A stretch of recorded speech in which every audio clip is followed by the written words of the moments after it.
Morning.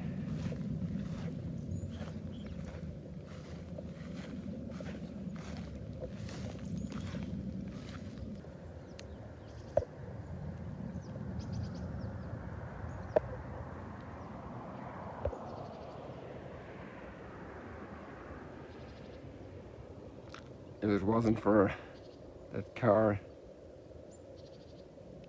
the occasional car on a Shabbat morning,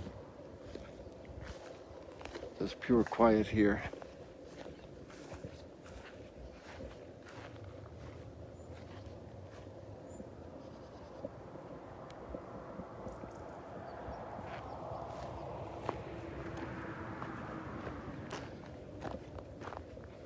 I'm almost astonished at the Shabbat culture here.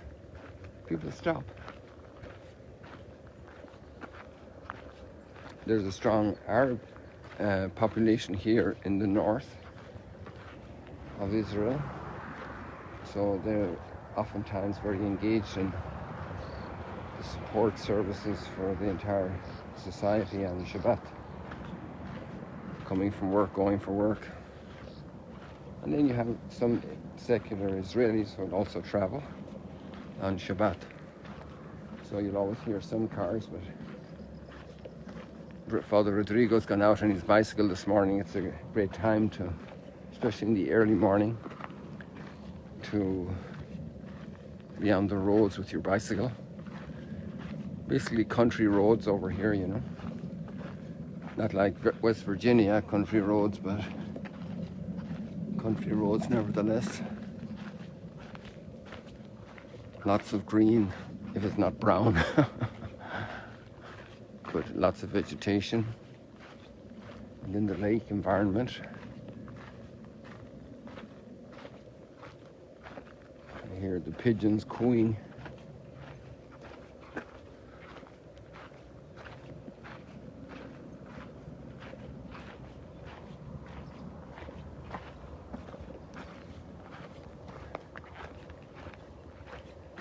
I was thinking a lot and praying a lot about for parents this morning because of the first reading.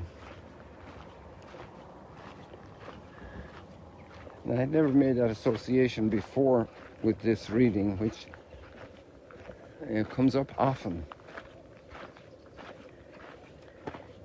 At least 12 times a year, because it's, or maybe not that many, but a bunch. Because it's one of the preferred readings for the that goes with the Feast of the Apostles.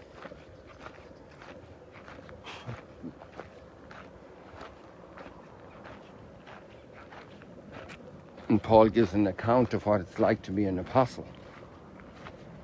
There's also other wonderful wisdom in there as well.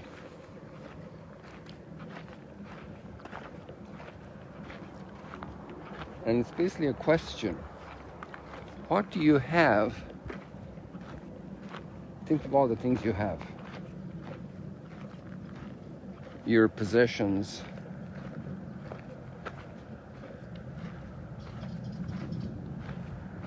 Real estate, jewelry, clothes,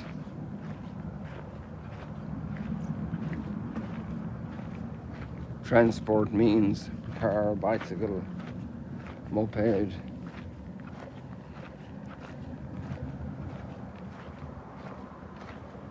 The food you eat, the food that's in your refrigerator, the refrigerator itself.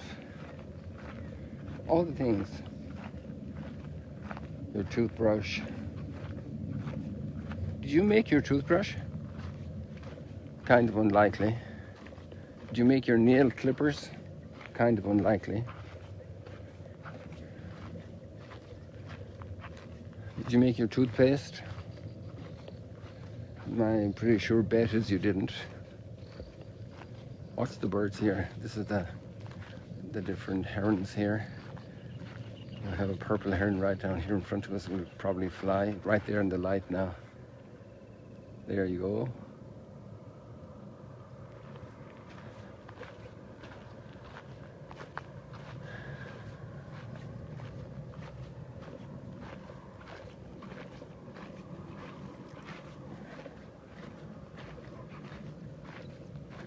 So you make all that list, and then you can add to it your own very life, your arms, your fingers, your eyebrows, your toes, your teeth, your brain. Most people have one.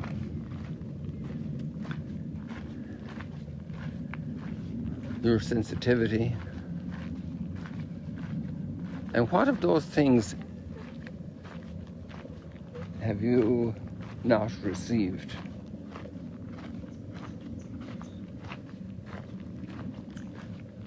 A lot of the things you receive in the supermarket, some of them in the hardware store, some of them in the electrical appliance store, some of them directly from your parents the day you were born, the day you were conceived and gestated as an embryo and were born.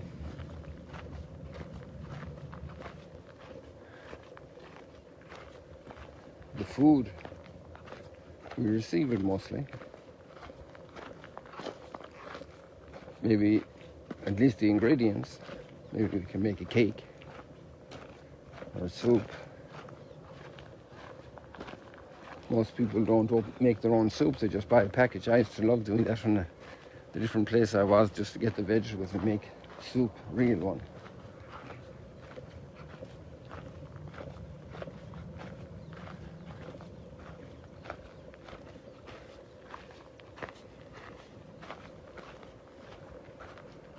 And then if you have received everything, why do you boast about it as being yours? That's the next question.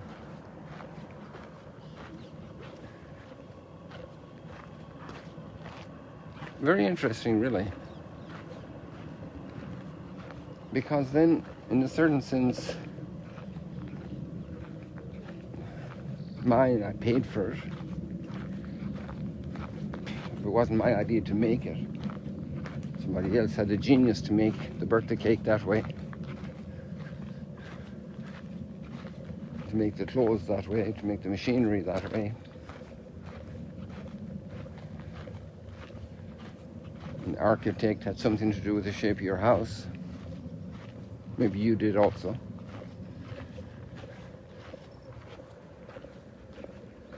It's very interesting because then it brings us to a level of reality. And to be in reality is a better place to live than in a make-believe world. It's not true.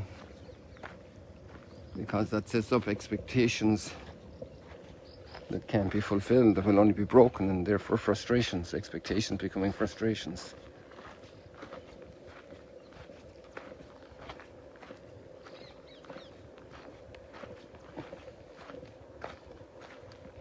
But then going on to the point about parents, you know, this text is about disciples in Corinth who probably have got a little bit self-sufficient in the sense of they have it all down pat, they know it. It can be close, next step could be arrogance.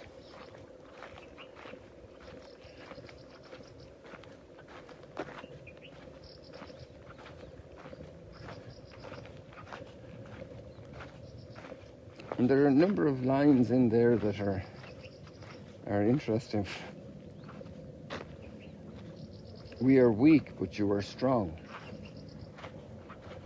You know, parents and children, teenagers, young adults, such strength. Parents getting weaker with age, having spent their lives for them.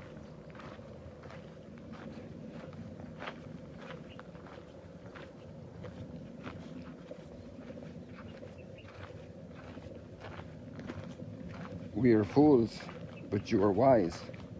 Oftentimes teenagers can think that about their parents, and older kids too.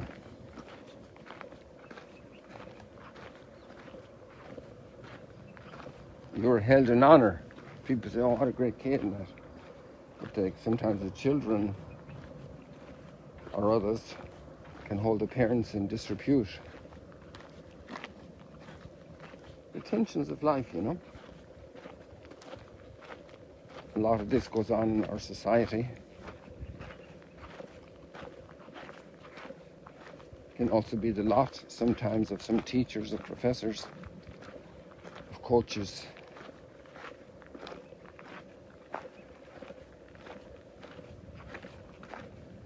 And at the very end of this paragraph,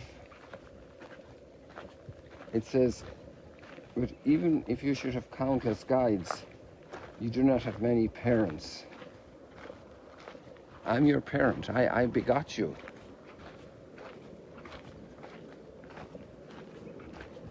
And there you see the love coming through. That incredible love that recognizes the connection, the relationship, which maybe the child has by then forgotten and needs to be reminded.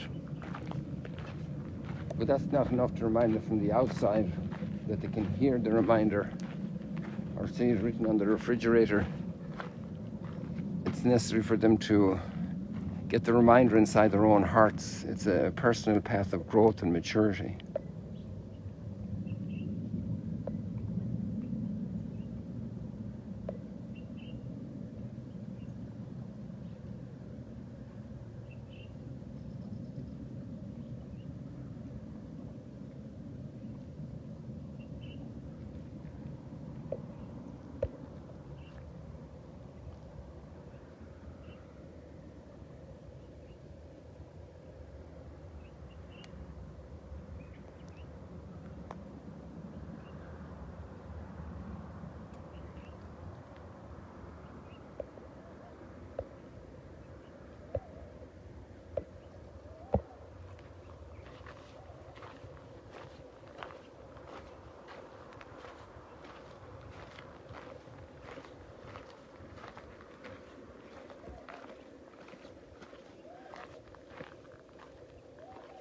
Oh, I see the pigeon. It's in the center of the screen there.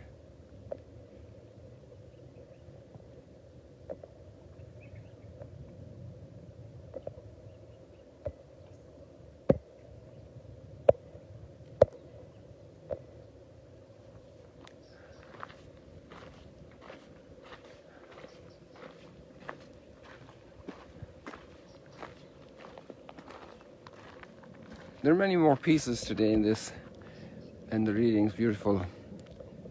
The way the tension is dealt with by Jesus with the Pharisees. He quotes the scriptures for them.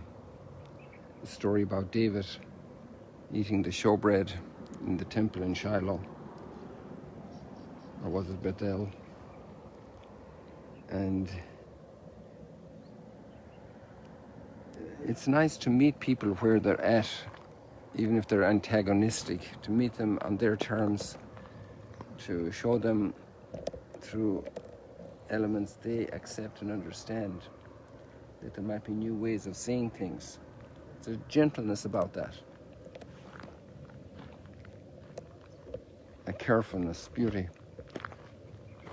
Sometimes we're in arguments with people to think, how can we explain it from things they understand? Instead of just shouting or showing disrespect or anger, but to find a way of respect into the heart and thought of others. Respect is never a mistake for the human being. It's actually a path of adoration for every person made in his image and likeness. We leave it like that for today, people. Very nice. Thank you for joining. See you later, alligators. Have a blessed Saturday. Shabbat Shalom. We pray for the peace of these regions, that understanding will develop. And it starts in every house, raising children to be people of peace. We've no idea what the little children today, the grandchildren, will be facing in the different societies around the world at different times. And it will definitely be a blessing to have peacemakers, people who understand a little bit about conflict, and you learn that with your little siblings. God bless you. See you later, alligators. We're all called to be peace builders.